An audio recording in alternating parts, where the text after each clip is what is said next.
बिस्मिल्लाहिर्रहमानिर्रहीम। अस्सलाम वालेकुम नाज़रीन इकराम, मैं हूं मखदूम शहाबुद्दीन और आप देख रहे हैं मेरा फेसबुक और यूट्यूब चैनल। उम्मीद करता हूं आप सब लोग बखैर वाफियत होंगे और जहां भी होंगे अपने अहले खाना समेत खुश भी होंगे और महफूज भी। नाज़रीन इकराम, पाकिस्तान की एस्टैब्लिशमेंट के लिए एक नया चैलेंज। एक जानिब तो पीपल्स पार्टी और ताकतवर हलकों के दरमियान ताल्लुकात जो हैं वो खराब हो नहीं रहे बल्कि खराब हो चुके हैं। इस सब के अंदर नवाज शरीफ और जरदारी का जो गठजोड़ है, नवाज शरीफ और जरदारी का एका जो है, इस सब में बहुत ज्यादा आप कह लें कि काबिले तवज्जो है, क्योंकि इस सब में नवाज और जरदारी गठजोड़ जो है ये ताकतवर हलकों के लिए एक बड़ा क्लियर मैसेज जो है वो बनकर सामने आया है। दुबई में एक हंगामी बैठक हुई जिस हवाले से कुछ डिटेल्स तो मैंने आपको अपने पिछले वीलॉग में दे दी। ये मुलाकात जो है ये आसिफ अली जरदारी और नवाज शरीफ के दरमियान एक बहुत बड़े होटल के मीटिंग रूम में साउंड प्रूफ कमरे के अंदर इंतहाई सिक्योर जगह के ऊपर हुई। लेकिन इस मुलाकात के हवाले से यह कहा जा रहा है, जो कि 2.5 से 3 घंटे तक जारी रही, कि इस मुलाकात में कुछ और लोग भी थे और ये जो लोग हैं ये सियासी लोग नहीं थे। अब ये जो मामलात हैं इस सब के अंदर पीपल्स पार्टी ने किस तरह से ताकतवरों के लिए जो गेम है वो उल्टा के रख दी है और इस वक्त इश्यूज क्या चल रहे हैं, मामलात जो हैं वो चल के किस तरह से रहे हैं और ये किस तरफ को जा रहे हैं, ये समझना भी बहुत ज्यादा इंपॉर्टेंट है कि ये ऊंट आखिर किस करवट बैठने जा रहा है। तो ये अगर हम सारे नुकात समझ लें तो बहुत कुछ वाजे हो जाएगा और ये सिचुएशन इमरान खान साहब के लिए बहुत ज्यादा अहम है और इस सब में बात वही सच होती जा रही है। और पीपल्स पार्टी जो है, अब पीपल्स पार्टी अगर इस इक्वेशन से बाहर निकलती है, नवाज शरीफ साहब के सुर जो हैं वो टॉप लेवल पे मैच हैं और नवाज शरीफ साहब के जो मामलात हैं वो टॉप लेवल पर तय हैं और ये दावा जो है ये हम नहीं कर रहे, मैं नहीं कर रहा, ये दावा नवाज शरीफ साहब के साथ जो करीब सहाफ़ी हैं या नवाज शरीफ साहब के जो तर्जुमान सहाफ़ी हैं वो कर रहे हैं। और यहां तक बातें रिपोर्ट हुई और मैं इनसाइड डिटेल्स जब मीटिंग की आपके सामने रखूंगा। एक तो जरदारी साहब ने एस्टैब्लिशमेंट का एक प्लान जो है वो नाकाम बनाया है और इस हवाले से जरदारी साहब के ऊपर जो चीजें आ रही हैं वो भी बड़ी वाज़ेह हैं, बड़ी क्लियर हैं और इसमें इंपॉर्टेंट जो है वो ये है कि ये इमरान खान साहब का कहा जो है वो भी अब 100% दुरुस्त साबित होता जा रहा है हर गुजरते लम्हे। और अब तक का सबसे बड़ा चैलेंज जो है वो एस्टैब्लिशमेंट को किस तरह से दरपेश है उसे भी डिस्कस कर लेते हैं एक एक करके। सबसे पहले नाज़रीन इकराम, आसिफ अली जरदारी साहब को ताकतवर हलकों के ऊपर बहुत से कंसर्न्स हैं। आसिफ अली जरदारी साहब को एक्सपेक्टेशंस बहुत ज्यादा थी। पिछले साल जब इमरान खान साहब की हुकूमत का तख्ता उल्टा गया तो उसके बाद ये परसेप्शन भी बनी और इसमें हकीकत भी थी कि जो पिछली एस्टैब्लिशमेंट है या फिर स्पेसिफिकली जनरल कमर जावेद बाजवा जो है या बाजवा डॉक्ट्राइन जो है वो बिलावल भुट्टो जरदारी साहब जो है उनके ऊपर अपनी तमाम बेट्स लगाने के लिए तैयार है। बिलावल साहब को इंटर्नशिप पर भर्ती करवाया गया बतौर वजीर खारजा। जरदारी साहब ने बिलावल को कहा कि तुम अमेरिका के साथ, यूरोप के साथ अपनी सेटिंग रखो, उधर ही तुम अपनी तवज्जो रखो, सियासत मुझ पर छोड़ दो, इधर के मामलात तय हैं। बाप पार्टी के बहुत से लोगों ने पीपल्स पार्टी में शमूलियत इख्तियार की, हवाओं का रुख पीपल्स पार्टी की जानिब बढ़ने लगा। लेकिन अचानक पीपल्स पार्टी ने जो सोचा हुआ था, आसिफ अली जरदारी साहब ने जो सोचा हुआ था कि वो इस सब के अंदर अपना जादू जगाएंगे, कुछ पैसे चलेंगे, सराइकी बेल्ट जो है साउथ पंजाब जो है वहां पर सरप्राइज देंगे, केपी में सरप्राइज देंगे, बलोचिस्तान में। अब केपी में पीटीआई पार्लियामेंटेरियंस बन गई, जरदारी साहब को सरप्राइज मिल गया, इस्तेहकाम पाकिस्तान पार्टी बन गई, जरदारी साहब और नवाज शरीफ साहब को सरप्राइज मिल गया। बाप पार्टी के बहुत से लोग रिवर्स गियर लगा के वापस अपनी असल सियासी पहचान पर जा रहे हैं, पीपल्स पार्टी को खैरबाद कह रहे हैं और वहां पर चीजें रिवर्स होना शुरू हो गई हैं। जरदारी साहब को यह लगता है कि यह सब कुछ ऑन पर्पज किया जा रहा है, पीपल्स पार्टी को गिराने के लिए और नवाज शरीफ साहब जो हैं उनकी डायरेक्ट सेटिंग हो गई हुई है। इसलिए जरदारी साहब अब जो जमहूरियत वाला जो एक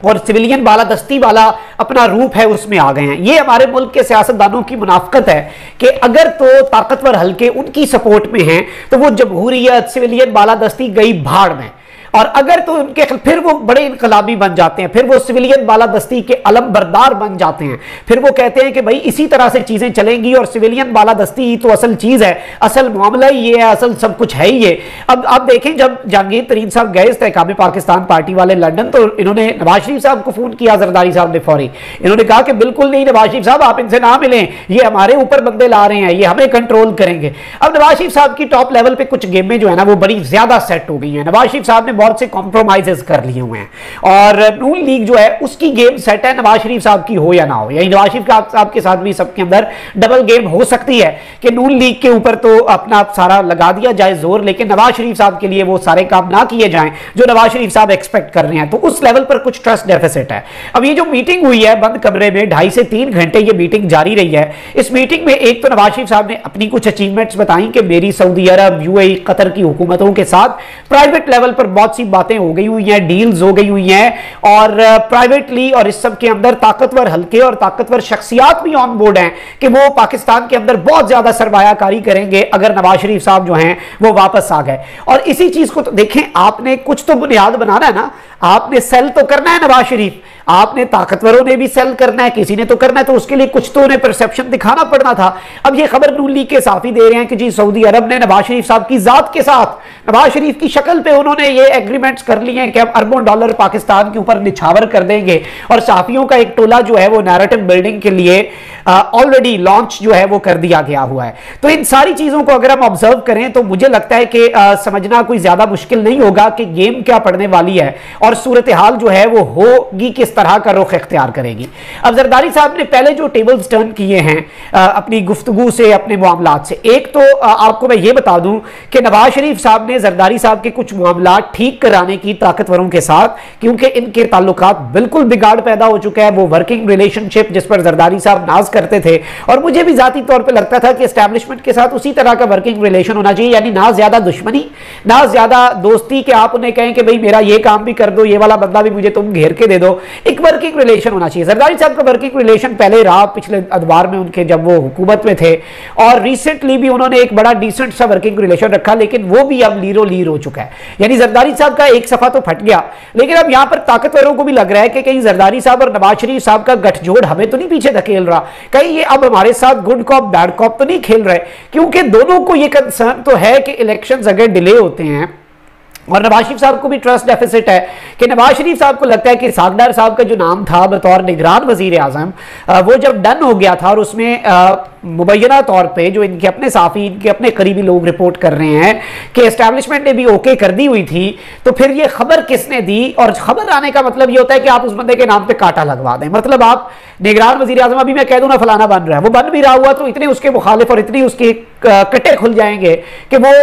कैंसिल हो जाएगा सीन। अब इसहाक डार साहब के नाम पे इतना बड़ा कांटा लग गया जो लग ही नहीं सकता था। तो इसके अंदर नवाज शरीफ साहब को लगता है कि इन्होंने तो डबल गेम नहीं की कि यानी मुझे हामी भर दी लेकिन खबर निकलवा दी और खबर में ये भी निकलवा दी। तो ये सारे सवालात अपनी जगह पर खड़े हैं और ये सारे सवालात बहुत ज्यादा मानी खेज हैं। लेकिन आप देखें कि अब जो पार्लियामेंट में कानून साजी हुई है, इलेक्शन एक्ट में तरमीम हुई है, उसमें जो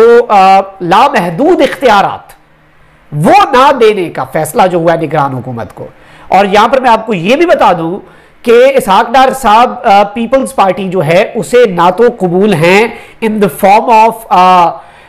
निगरान वजीर आजम और ना ही पीपल्स पार्टी को काबिल कबूल हैं अब in the form of care taker finance minister. Although वो ये चाहते हैं कि एक तगड़ा नाम, ताकतवर नाम मईशत चलाने वाला वो होना चाहिए। तो बहुत सी चीजें हैं, सबका एक दूसरे पे ट्रस्ट डेफिसिट है। लेकिन निगरान हुकूमत वाले मामले के अंदर इख्तियारात को कुछ एनहांस किया गया, लेकिन वो जो अनलिमिटेड पावर्स देने का मामला था उसमें गेम उल्टा दी पीपल्स पार्टी ने और नवाज शरीफ साहब ने ताकतवरों की। और ताकतवरों को इसमें अपेरेंटली एक सरप्राइज दिया गया कि आपका अगर कोई प्लान था भी, आपका आगे चल के अगर निगरान सेटअप को एक्सटेंड करने का प्लान भी बनता तो उस प्लान के ऊपर कांटा लगा दिया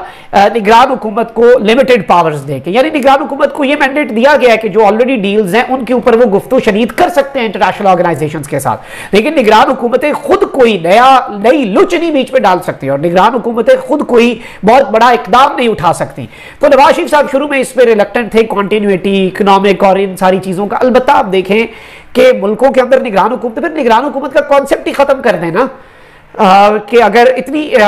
जो कॉन्टिन्यूटी चाहिए इकोनॉमिक मामलात के अंदर, तो ये सारी चीजें थी। लेकिन अब एक चीज बड़ी वाज़ेह है कि ट्रस्ट डेफिसिट जो है वो बहुत ज्यादा बढ़ गया है। ताकतवरों को यूं भी लग रहा है और उन्हें कभी कभी बीच में यूं भी लगता है, ऑल्दो नवाज शरीफ साहब जरदारी साहब के कुछ मामलात तय करवा रहे हैं, जरदारी साहब जो है वो एस्टैब्लिश, और इस सब के अंदर इवन आप देखें कि पीपल्स पार्टी जो है वो पीटीआई को मिस कॉल देती है। ये मिस कॉल एक क्लियर मैसेज एस्टैब्लिशमेंट को कि कहीं peoples party, Jamaat Islami, PTI, इनका एक अलग ना कुछ नया नया बन जाए सेटअप और ये इत्तेहाद ना भी बने, लेकिन ये इस सिस्टम के लिए जो हम लाना चाह रहे हैं या फिर जो एक निज़ाम लाना चाह रहे हैं उस निज़ाम के खिलाफ ये अपनी अपनी जगह पर अगर खड़े हो गए और पीटीआई की हम आवाज़ अगर कोई और एक बड़ी जमात बन गई, फिर प्रॉब्लम ज़्यादा हो जाएंगी, क्योंकि इस वक्त सारा फोकस सिर्फ पीटीआई को ख़त्म करने पर लगाया गया। पीपल्स पार्टी अगर यहाँ पे खड़ी हो जाती है तो वो बहुत बड़ा सरप्राइज होगा। अलबत्ता एक चीज़ बड़ी वाज़ेह है और कहा यह जा रहा है कि नवाज शरीफ साहब और जरदारी साहब ने यह फैसला किया है कि ताकतवर जो हैं उनके लिए, जो आपके मुल्क के ताकतवर हल्के हैं, उन्हें किसी भी सूरत जो इख्तियार है वो उस तरह से हमने नहीं देने देना। मतलब हमने मामलात जो हैं वो सियासतदानों के हाथ में रखने हैं और हमने मुकम्मल तौर पे वो सब कुछ नहीं करना। और तारीख गवाह जब जब ऐसा हुआ है या जब जब किसी ने ऐसी ख्वाहिश की है उस वक्त नॉर्मली ये होता है कि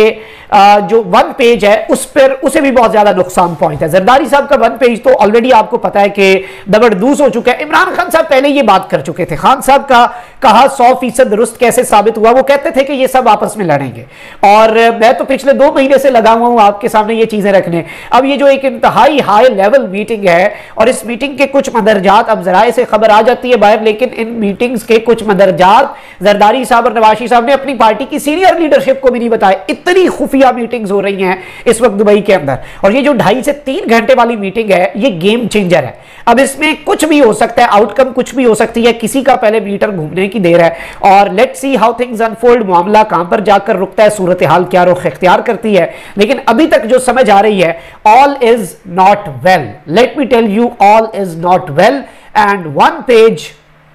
नो मोर एग्जिस्ट्स।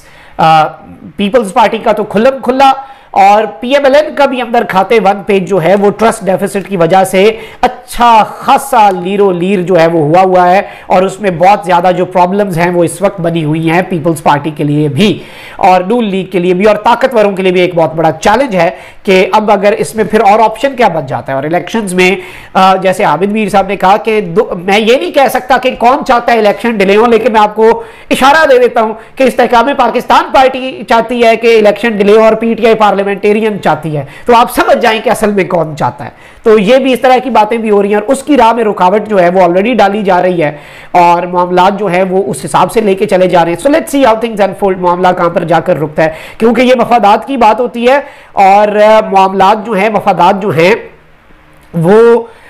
इकट्ठा भी कर देते हैं। मफादात जब एक इमरान खान कौम एनमी और जब अपने अपने पैसे बचाने हुए पीटीआई के खिलाफ चाहे पीपल्स पार्टी या नून लीग ये फिर से कुछ नया सरप्राइज दे दें, ये कोई काबिल एतबार लोग तो नहीं है, लेकिन अभी तक की ये सिचुएशन थी जो आपके सामने रखना जरूरी थी। अपना बहुत ख्याल रखें। अल्लाह निगहबान। पाकिस्तान।